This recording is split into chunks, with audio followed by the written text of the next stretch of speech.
Je to taký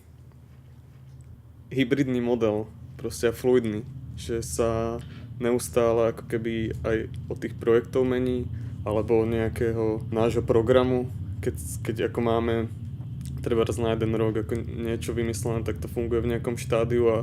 potom zase začneme ako premýšľať o tom, čo nasleduje ďalej, jak sa to ako pretvára, že tiež sme takto nefungovali vždy. Apart vzniklo ako študentská iniciatíva počas toho, ako sme boli študenti. Vzniklo to v druhom ročníku na katedre fotografie. Mali sme pocit, že by sme chceli niečo viac, ako nejakú nadstavbu nad to, čo nám bolo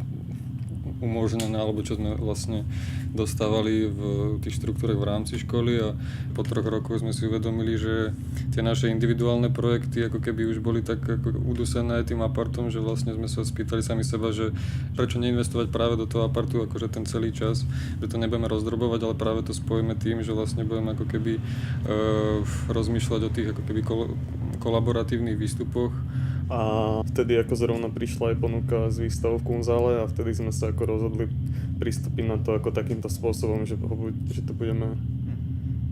vytvárať ako kolektív. Každá entita, ktorá je v tom kolektíve, prináša nejakú vlastnú predstavu o tom. A ďalej tie počúvajúce osoby alebo entity tú myšlienku menia, pretvárajú a ten jednotlivý nápad sa vlastne stále premazáva, až dokým sa vlastne všetky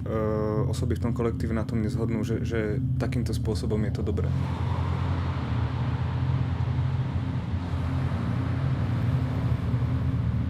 Začali sme uvažovať aj o tom, že akým spôsobom sa dá pracovať s výstavou a tým, že sme tam aj prizvali ďalších ako autorov, ale ktorí neprodukovali pre nás ako keby len nejaký typ služby, že nám zabezpečujú grafický dizajn alebo architektúru výstavy, ale sa stali súčasťou ako keby toho kolektívu a pracovali spoločne na vytváraní ako keby tej výstavy. Tam sa nám možno podarilo prvýkrát tak počiarknúť nejaké to kolektívne snaženie a že už nebol podstatný ten jednotlivec, ale vlastne to celé snaženie tej pracovnej skupiny, ako sme to nazvali. V tom procese sú nezhody, alebo že narazíme na niektoré veci, alebo že môžem hovoriť sám za seba, že vlastne niekedy ako keby premýšľam nad tou vecou a v prvom momente možno mi ako keby nad ňou rozmýšľam a možno až tak neakceptujem, ale v konečnom dôsledku ako keby, keď sa vyprodukuje a keď sa položí do toho priestoru, tak si uvedomím, že vlastne áno, že je to dobré proste. Hlavne pre mňa je také akože z môjho pohľadu dôležité, že sa tak prepájajú tie odbory, že napríklad ja som študovala strednú umeleckú, ale bola som stále v jednom odbore, v tom grafickom dizajne a tým, že sme sa dali takto dokopy, tak zrazu mám pocit, že do viacerých vecí viac vidím a že to tak akože, že sa to tak zrkadlí, že ja sa niečo učím z iných odborov